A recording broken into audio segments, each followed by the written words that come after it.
Hi Leo, good to see you.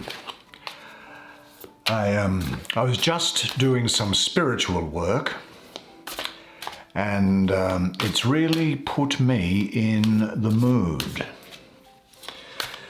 The mood to do your Leo October reading. I will take that, it's jumped out, even though it wasn't supposed to come out. That's the Ace of Wands, incidentally. I want to say it's very good to see you again. I'm very proud and excited to be doing this reading for you. And hello in particular to all of those of you who say hello to me from the United States and Canada, the United Kingdom, France, Germany, Italy, Brazil, Iceland, and India. Hello to everybody from India. It's always great to see you and thank you very much for your comments. And hi everybody in Australia and New Zealand and the Philippines, Singapore and Hong Kong, who's going through some problems at the moment. Just give me a second and I'll just get the rest of them for you.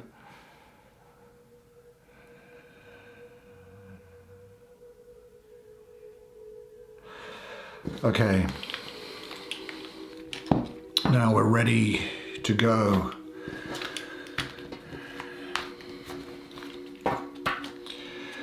The remaining 4 cards for you are these: the Three of Cups, the Fool. You're going to love this artwork. The Queen of Wands. Great card for you. And the Emperor, another great card for you. Okay, my dear Leo friend, why don't you, I'll bring a light and shine it over this so that we can together have a good close look at the beautiful artwork while I do the reading for you. Okay, Leo, here we go. Wow, what a fantastic looking spread for you. A lot of royalty in your spread and a lot of great energy for new adventure and successful adventure. I'm going to deal with this first card here, the Fool.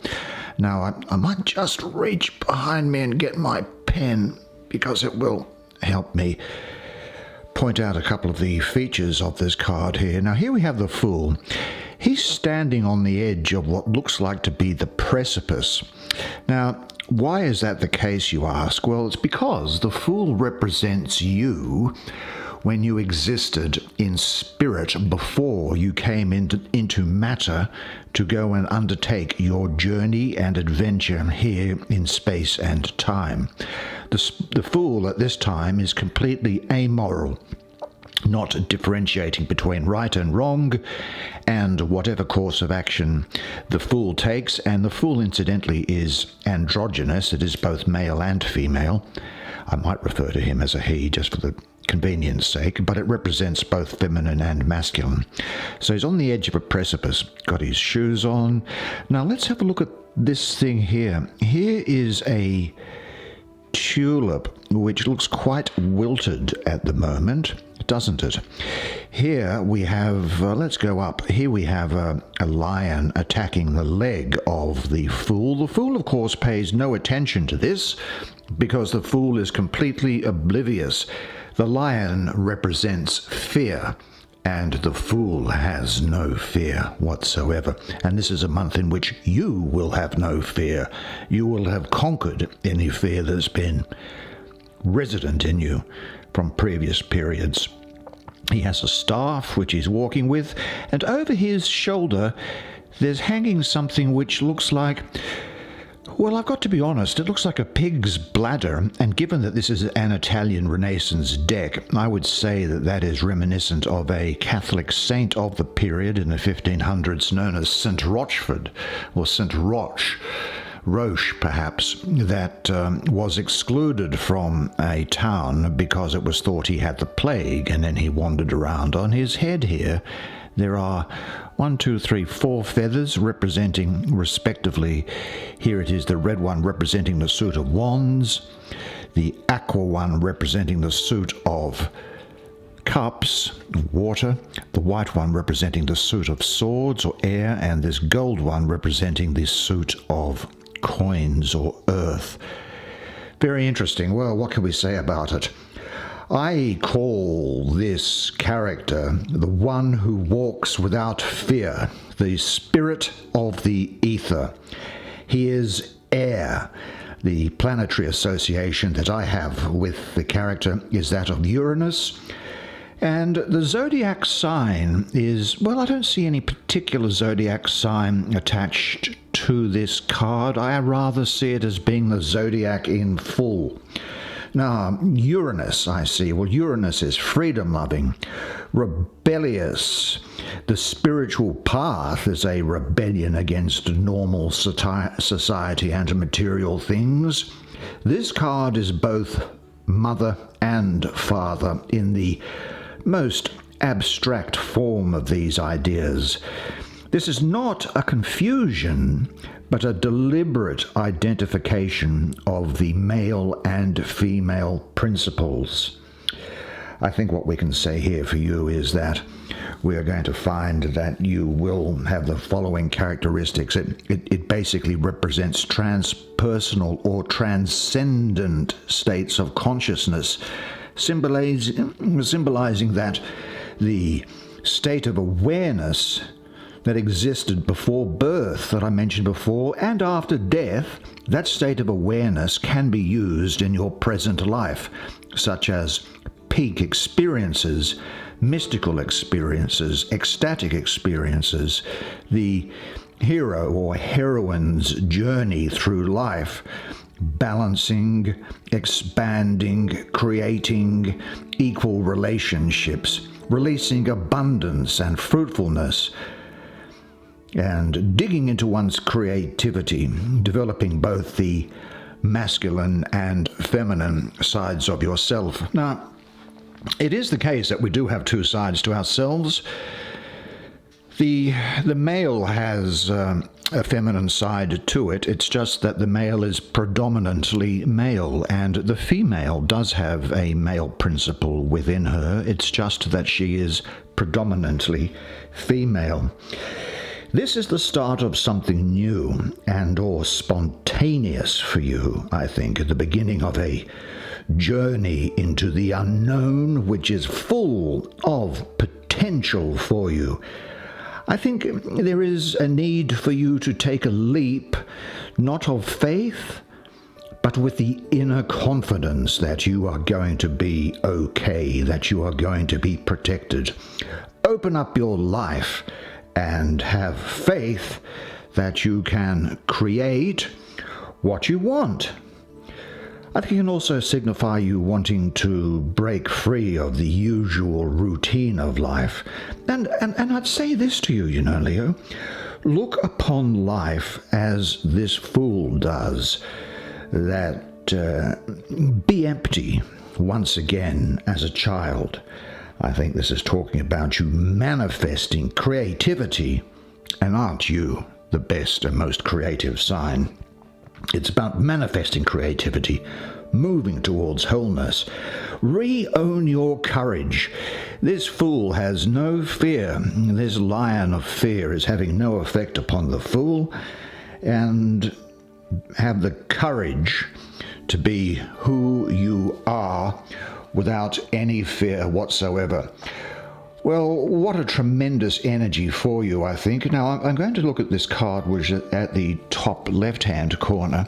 Let's have a look at it. It is what? It's the Ace of Wands. See, this is also signifying great newness, I think, in your life. The aces, of course, are the seed of the suit, and in the suit of fire, the ace is the suit of fire. So here we have a club, which of course is the ace, and signifying a number 1, although numbers aren't attributed to the ace cards, as you know. But of course all the flames are coming from it. That is, now these leaves which are coming from it, see how these are green, and yet these are starting to turn in color. These are signifying, I think, the autumnal or the fall season. to which this suit applies. If you're in the northern hemisphere, of course, opposite in the southern hemisphere. Down at the bottom here, we have two gnomes. Now, in folklore, gnomes signify industriousness and work. One is soaring, and the other one is playing a ballad. And here we have a hammer, and this is representative of people who have to work for a living, really, and to which this suit in general applies, I have to tell you. So this signifies you. I suppose you're working for a living, so it's great for you if that's the case. And who, might you ask, is this figure here? Well, in this nest, and here is a snake which is being strangled by this baby or toddler, and you might be able to detect the flames that the snake is spewing forth from its mouth. I'd say that this child is that of Hercules. Now, there's an interesting story behind this. In Greek and Roman mythology, the king of the gods, Zeus in Greek, Jupiter in, well, we'll leave it with the Greek, but the Romans just changed the names.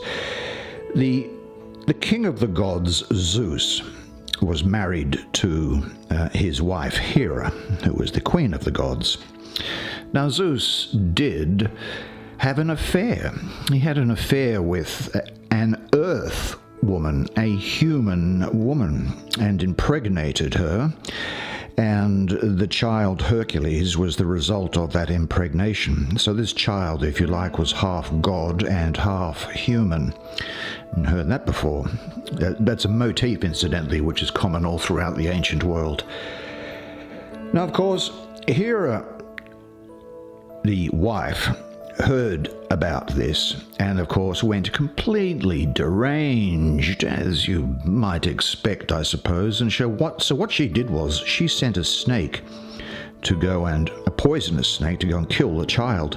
However, the child, of course, was mighty and turned into the mighty Hercules and strangled and killed the snake, to the astonishment and amazement of all around. He, of course, then went on to an illustrious career, undertaking the 12 labors of Hercules, which you might be familiar with or heard of, among other things. So what is this? Look, I see this as being particularly pertinent to you because I get a lot of Leo energy in this card. I also see people around you being Virgos or Cancers to whom this might well apply. I think that this card is really, for me, the Lord of the root of the power of fire. It signifies creative spark, new projects, and isn't that what we were talking about here with the Fool? It's being reinforced again. I think it can also refer to a passionate union, you know, and your vital life forces are getting underway. It symbolizes the fire signs of Aries, Leo, and Sagittarius, although as I say, I do think that Cancer and Virgo could be people of importance to you. So for you in particular, you'll have a lot of character, you'll have a lot of energy, is what I'm seeing with this card. Now, I will tell you that it is potential only, the ace, and it is up to you to go and make use of this particular energy and turn it into what you want to turn it into. But I think it represents for you a time in your life where you have a breakthrough moment of insight and you feel inspired and motivated to move your life forward. A big opportunity is going to open up for you. You have the probability, because I say aces are about potential. You have the potential, the probability of really tapping into your latent gifts. It's a perfect time for you to draw upon your imagination and make your dreams come true. Well, spiritually, of course, this is maybe a time for you to rewrite your life. There may well be within you a deep spiritual desire for self-discovery, and really this can apply to anybody who is 80 as much as 18. It is the primordial energy of the divine manifesting in matter. But it's at a stage that nothing's been definitely formulated as yet. What can I say? I think that the point is that all the elemental forces, and the elemental force in here is that of fire, is going to provide you with tremendous energy, and you'll have that energy to go forward. Because I think sometimes you've been thinking to yourself, God, why is it I feel so tired some mornings? I've had a good night's sleep, and yet I seem to be tired. The Queen of Wands. Well, what can we say about the Queen of Wands? Well, let's have a look at her. Firstly, she looks as if she's actually really enjoying life, isn't she? Sitting on a chair, which is probably part of her country manner, I suppose, and I think you could probably associate with being a queen or a royal figure, could you not? Let's have a look and see some of the imagery that's on here. Now, she's sitting on this, chair, a country chair, I suppose. Look at the top of this chair. There is a crescent moon. She's holding a staff of which all these beautiful flowers have formed. Remember, the flower that was in this Fool card here was quite wilted and drooping, whereas here the flowers are in full bloom. Now, you'll appreciate this, Leo, because she has beneath her feet the skin of a lion that she's using as a rug. Two babies lie at her feet. One baby that is a white baby, another baby that is a baby of colour. And behind her, very, very lush fields with sunflowers blooming. She has a red dress on and a very full and buxom presentation there, which is always welcome. In an artistic sense, of course. On her lap is a tabby cat. Now, she has red hair, which is signifying the suit of wands, which is fire, and her crown itself has flames coming from it, acting as the part of the crown that's relating to her. Now, what can we say about her? I think that, I call her the Queen of the Thrones of Flame. Technically, if I was to have another name for her, I'd probably call her the First Lady of the American theatre. I think that people who are going to be important to you at this time are Aries and Pisces. And I think that because I think Pisces gives her sensitivity and inspiration, and Aries gives her leadership and self-confidence. Now, court cards can, of course, be male or female. What energies are coming up for you with this card? And I see them as follows. I think that you will be very adaptable. You'll have a persistent energy. You will exercise a calm authority, I think. You will have undeniable powers of attraction, I've got to say. You will be generous. But, I'll say it as I'm getting it. I think you're going to be quite intolerant and impatient with opposition. This woman, I think, has an immense capacity for friendship and love, but at her initiative. In some respects, there is a self-complacent vanity, even a snobbery associated with her. She can brood. I'm talking about the Queen now, but you might take something from it, and nothing's intended. I think she can brood and come to a wrong decision as a result of that brooding, and then react with savagery. She can be quick to take offence and harbour revenge without good cause. And I've got to say also, I think she can kind of have a fit sometimes of the blues, which she tries to overcome with the booze, and be subject to panic-stricken outbursts of ill-considered fury, I think. I think that what this is saying to you is that you will be someone who's going through a process of self-discovery and remembering your power. You got to where you are by resolving difficulties in the past, and now you are a stronger character. It's time for you to, like her, express your natural power and beauty and move on from the past.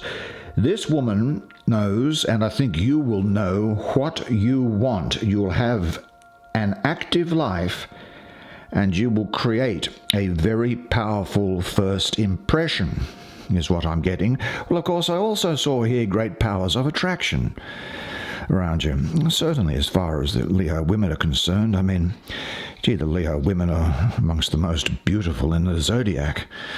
Probably up there with the Libra women, I think. Let's have a look to see what there might be here, and let's have a look at this Three of Cups. Now, you're probably asking yourself, well, what's happening in relation to my emotional life? Those other suits, of course, were all to do with your will and your power and ability to get things done.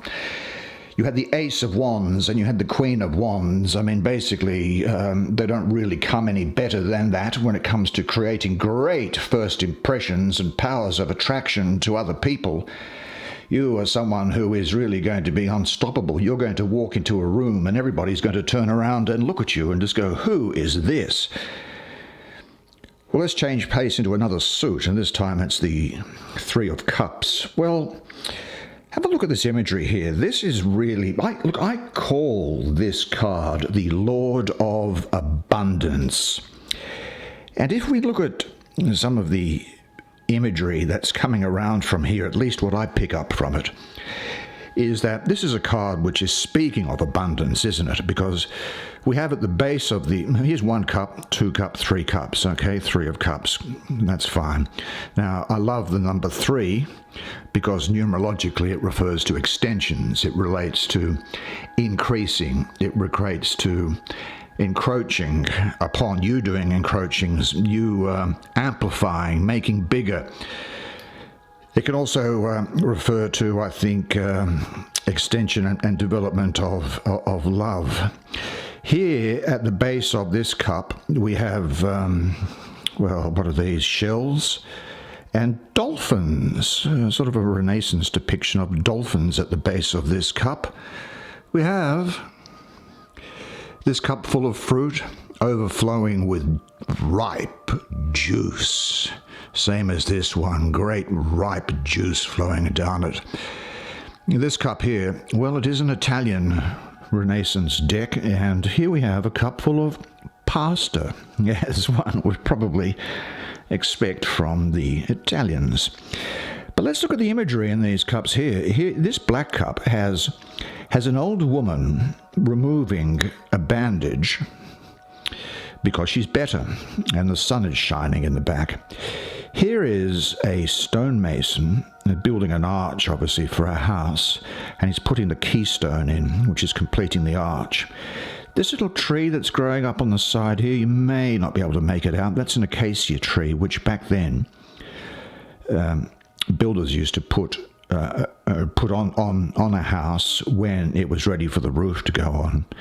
And this cup here has the figure of holding a caduceus in each hand, the divine hermaphrodite, or, if you like, the amalgamation of male and female, the she, the he, the she, that amalgamation principle, which, of course, is reminiscent of the divinity itself. The divinity is both female and male. The tragedy of Western religion is that we anthropomorphized God into the case of like an old man, a father and a son, meaning that women only had a male god to pray to. But of course, God is both female and male, and neither at the same time, if that makes sense. Let's pull it up here. What does this mean, this Three of Cups?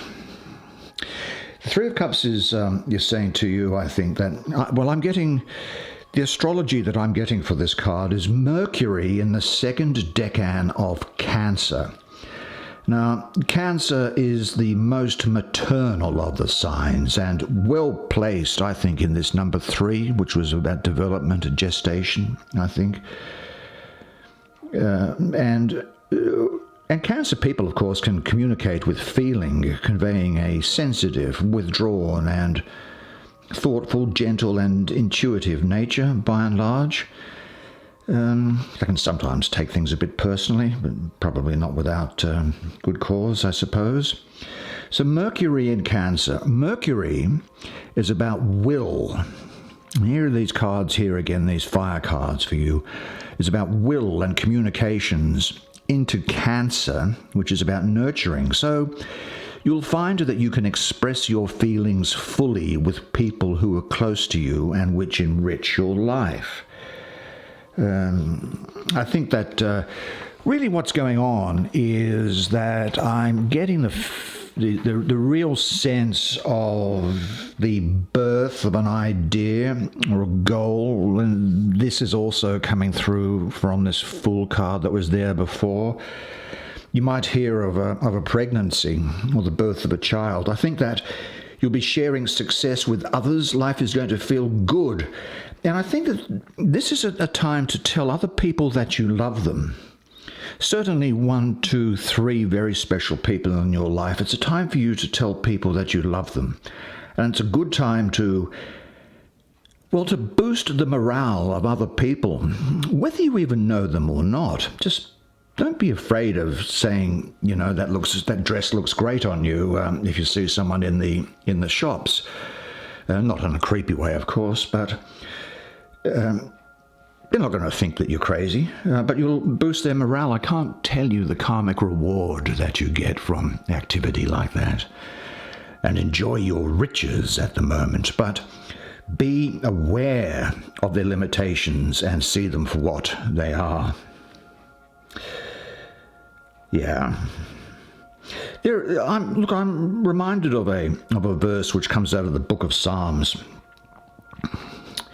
And it's associated with a center of consciousness of an angel, or a being of consciousness, or a being of light, as you may call it, known as hThe, one of the 72 names of God. Now, I'm pretty sure it's Psalm 121, verse 5, which says that the Lord is your guardian, the Lord is your protection at your right hand.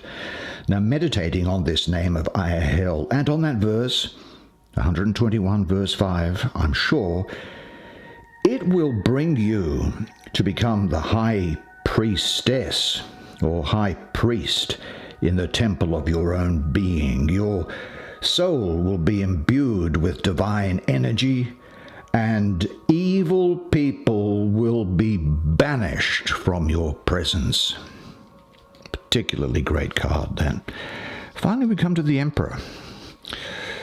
Boy, isn't it an interesting thing that you should get the Emperor. And here we have the Emperor displayed in all of his glory. That suit of armor that he's wearing, I can remember seeing a painting one time of a Habsburg emperor known as Rudolph II. Who's now dead, and he's buried in Prague in Czechoslovakia, I think. And I'm pretty sure that the armor that he's wearing there is exactly the same that's on the tomb and the depiction of the emperor on that tomb, at least from the painting that I can remember seeing some time ago. He has the colors of red, and he's sitting on a yellow cube. Red and yellow are the colors of power and achievement here. Now look at this. You see this tulip that's growing up here? Well, contrast that to that of the Fool, again, where it was drooping, because what's happening is that you're moving forward, and these new adventures and things and new projects that you're doing, they are going to come to life. They are going to be successful. He's holding a scepter in his hand here, topped with a lily, and that's about purity. And I can't make out the...